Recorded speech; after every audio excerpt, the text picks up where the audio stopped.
Welcome to V2T IELTS Listening Forecast.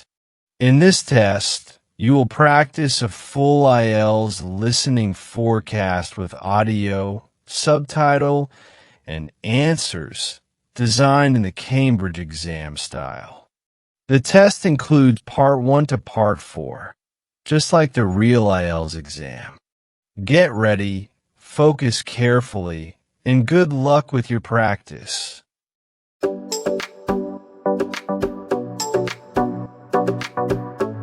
Now look at Part 1. Part 1. Hear a conversation between a travel agent and a customer. The customer wants to book a coach ticket. First, you have some time to look at questions 1 to 7.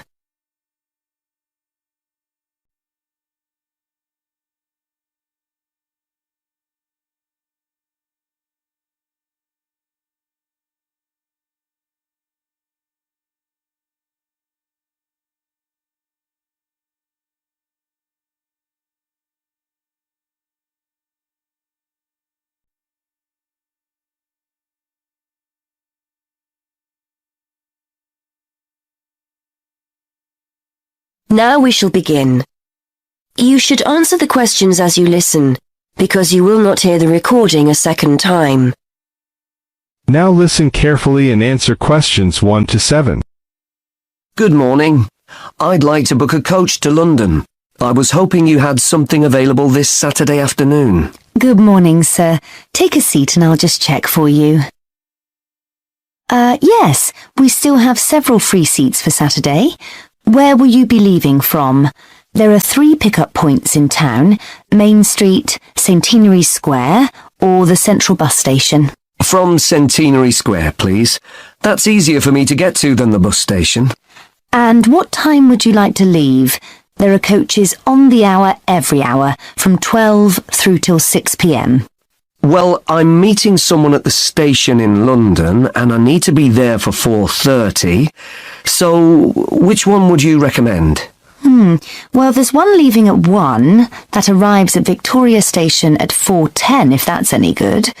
Traffic is usually quite light at the weekend, and the drivers tend to make good time, so I think you'd certainly be there for 4:30. Okay, that sounds just right.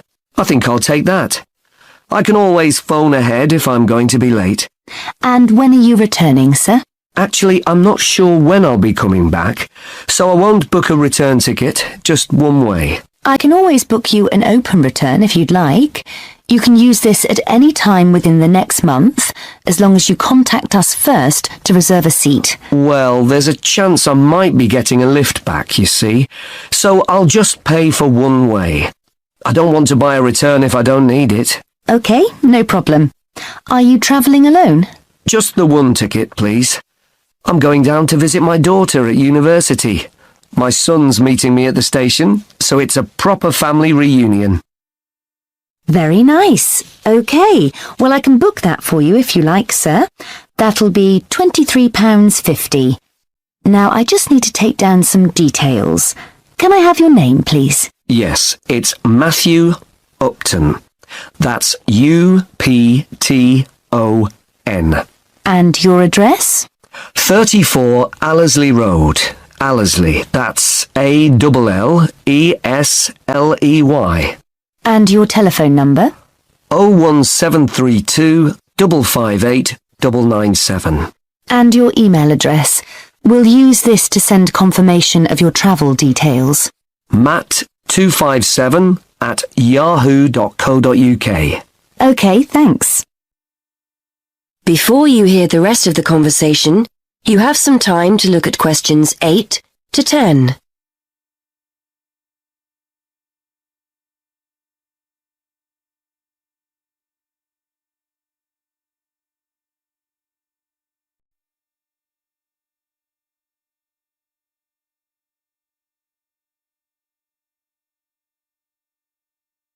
Now listen and answer questions 8 to 10.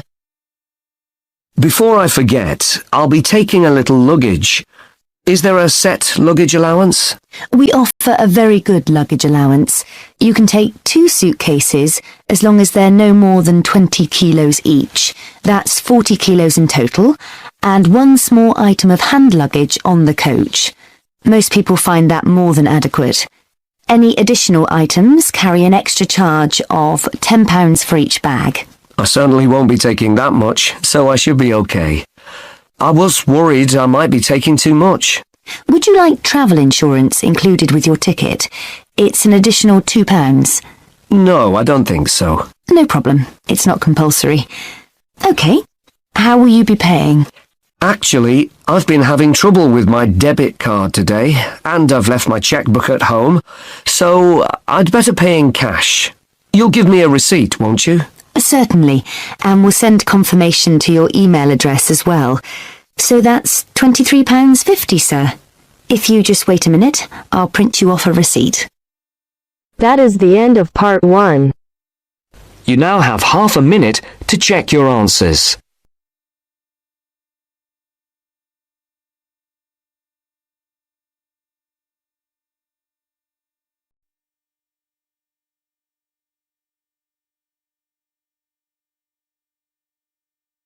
Now turns to part 2.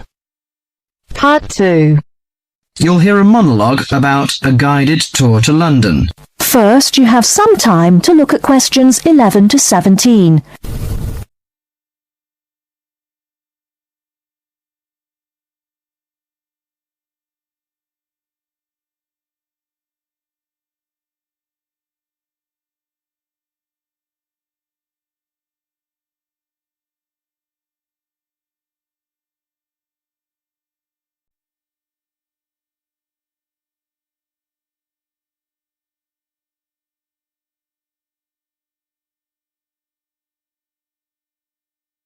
Now, listen carefully and answer questions 11 to 17. Hello, can I just have your attention for a minute? Thank you. My name is Mary Golding. Some of you may recognize me. I used to be a lecturer here at the college, but I changed jobs last year and now I work as the student officer. Okay, well, I'm in today to tell you about a guided tour that we've got going to, London. Well, this will be a good chance for those of you who haven't been to London before to have a look at this beautiful city. I think those of you who come will thoroughly enjoy it. The trip is going to be for 5 days, from the 31st of March, which is a Saturday, to the 4th of April, the following Wednesday. We'll be taking a medium-sized coach, so there'll be 45 places on that. Last time it was a minibus with only 16 places, which proved insufficient for students' needs. According to the London Development Agency, London has over 200 museums, 500 cinema screens, 108 music halls, and 5 symphony orchestras. Needless to say, we can't see it all in one day. Here are some major sites we are going to tackle on the first visit to London. On the first day we're in London, we'll be going on a boat trip up the River Thames and up the London Eye. The Eye is a giant modern Ferris wheel which stands on the south of the river, across from the Houses of Parliament. The boat cruise is included in the cost of the trip, so you won't need to worry about spending extra money. But you have to pay to ride the Eye to gaze out over the vast city. After that, we'll visit the Houses of Parliament. The Houses of Parliament, also known as Westminster Palace, was designed in the Gothic style. One of London's famous landmarks, Big Ben, the clock tower named for its 13-ton bell, is also found here. You can have a free visit up there. I think you all know Westminster Abbey, one of the most visited Christian churches in the world. There is no admission charge for this, but there are lots of souvenir shops around, so you might need some money for those. On the second day, we'll be going to the British Museum. The oldest museum in the world is also the most visited site in London. You have to pay to get in there, but it's not expensive. Before you hear the rest of the talk, you have some time to look at questions 18 to 20.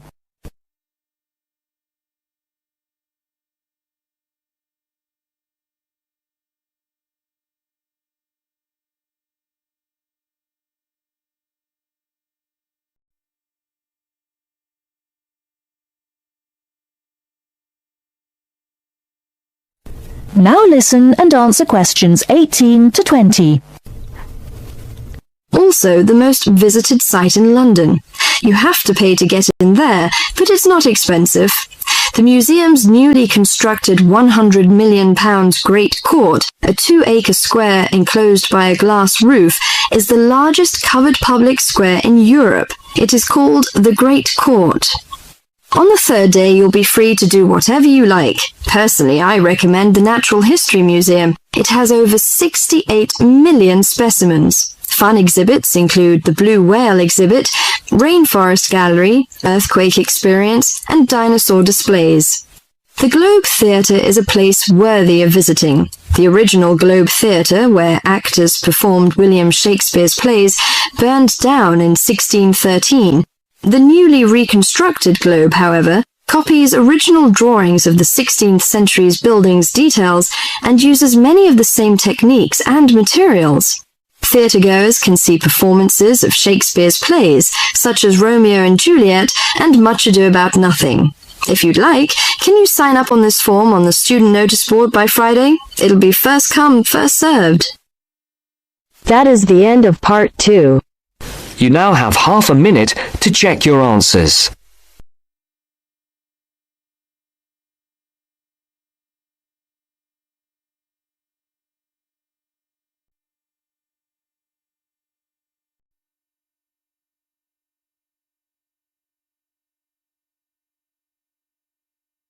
Now turns to part 3.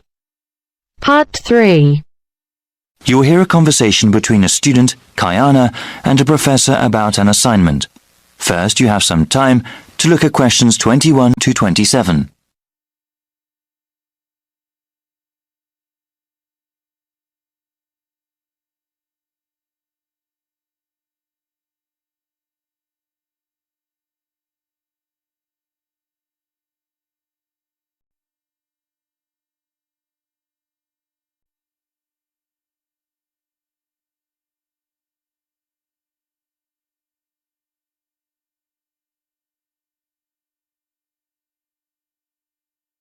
Now listen carefully and answer questions 21 to 27.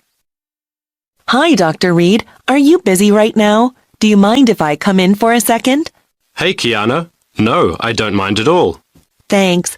I just wanted to say that I'm enjoying your urban studies course and that I'm having some trouble with the first assignment. Okay, no problem. What do you want to ask? This is my first time writing a paper of this length. All right. What sort of trouble are you running into? Well, writing more than 10 pages is actually turning out to be quite a task. I've been rereading some of the material, and I'm just not sure how to approach the assignment. Yes, it takes some time to get used to academic writing assignments. More time than I expected, really. I also want to do a really good job on the assignment. I don't want to put a half-hearted effort into it.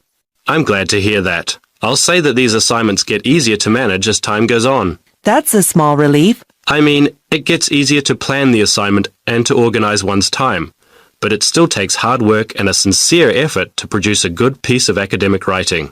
My role is to guide you to the readings I think are the most relevant, and to give you tips on managing your time. Okay, could we talk about the readings then? Sure, we can go over them. I guess I want to ask about the Coal House text first. It seems like a pretty interesting book. But sometimes a bit over the top, no? I would recommend reading just the first part of the book. It's the most relevant to the assignment that I gave you. The rest of the text goes on about a topic we will cover later in the semester. All right, I'll just read the intro then. As for the Peely article, oh, did you read that one? Yes, I accessed it online and then printed it out. Okay. I would recommend you review that again. Also, remember what I said about the Liebskid article? I think you told the class to focus on the research methods, right? Yes. She approaches the problem in an innovative way. Let's see. For the Gary article, I think you should... Let me see. I think it would be best for you to read just the conclusion. Just the conclusion. I see. Yes, I would ask you to read the whole thing, but this way would be more efficient. Speaking of which, you should not bother reading the Wolfson article. Yeah, it didn't seem particularly relevant to the topic. Let's see. Any other reading you wanted to talk about? Let me see. Yes, the Cudler article. What do you think of that one? Ah, yes. How could I forget? That one is pretty central to the topic. I really think you must go over it again. Before you hear the rest of the conversation, you have some time to look at questions 28 to 30.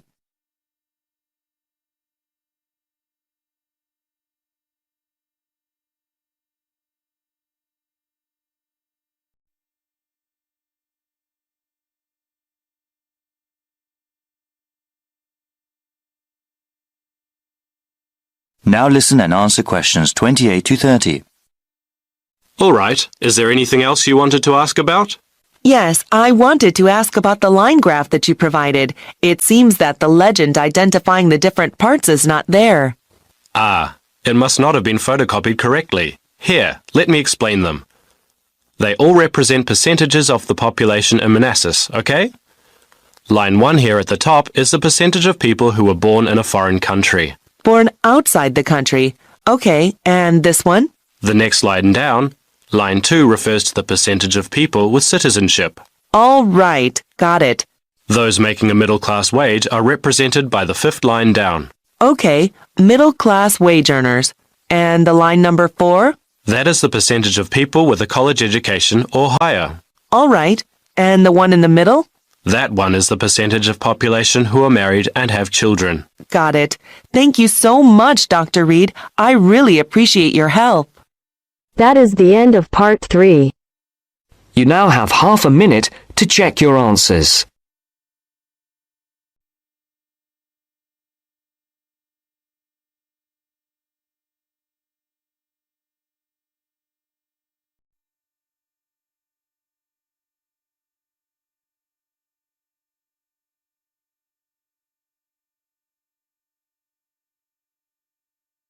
Now turns to part 4.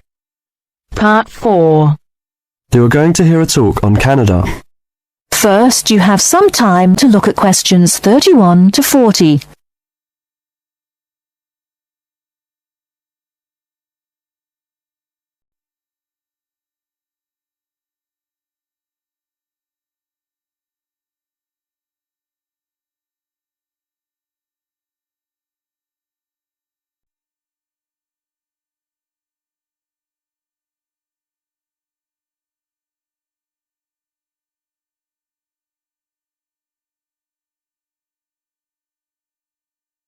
Now, listen carefully and answer questions 31 to 40.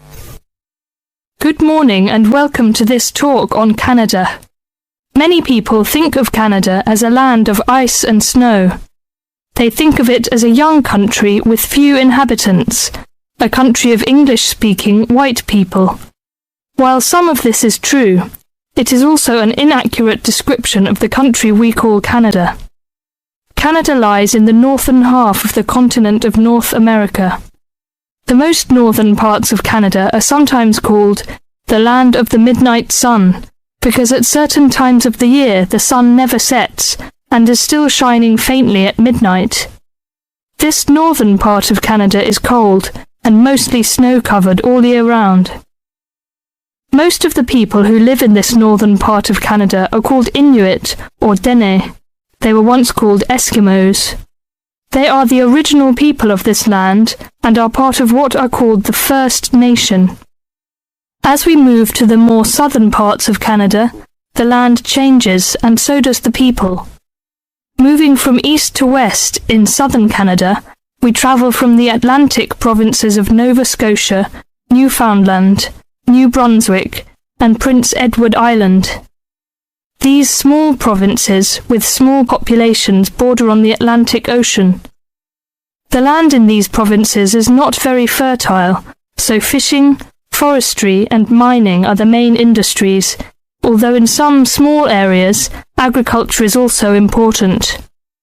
If we travel west from the Atlantic provinces, we come to central Canada, composed of the large provinces of Quebec and Ontario.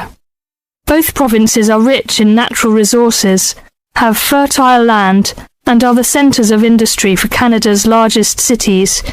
Toronto and Montreal are found in these provinces. The province of Quebec is the centre of French language and culture in Canada. In fact, Montreal is the second largest French-speaking city in the world after Paris. Finally, in the far west of Canada, we come to the province of British Columbia.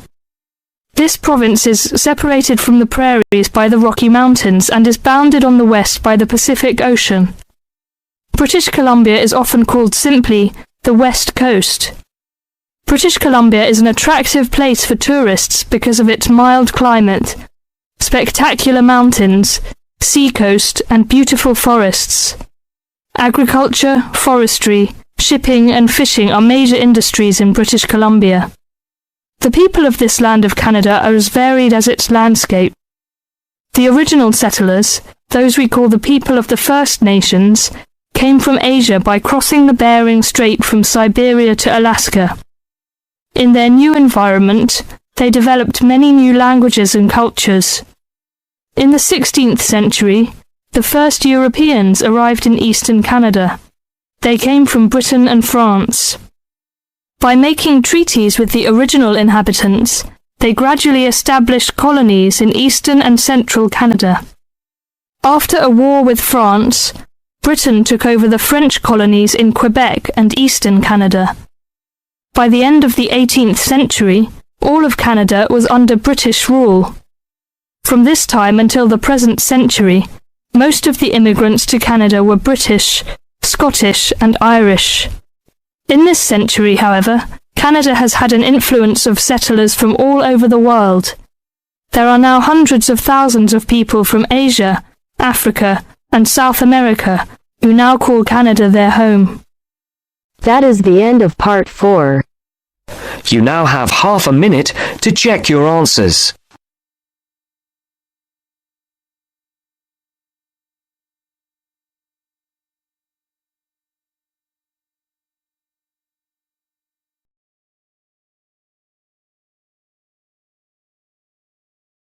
That is the end of the listening section.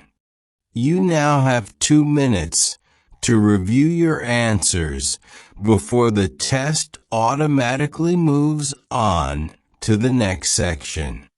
Please take this time to check your answers carefully. Make sure all your responses are recorded in the correct places, and review your spelling, grammar, and formatting. Once the time is up, the system will take you directly to the reading section. Please remain seated and stay focused. The next section will begin shortly.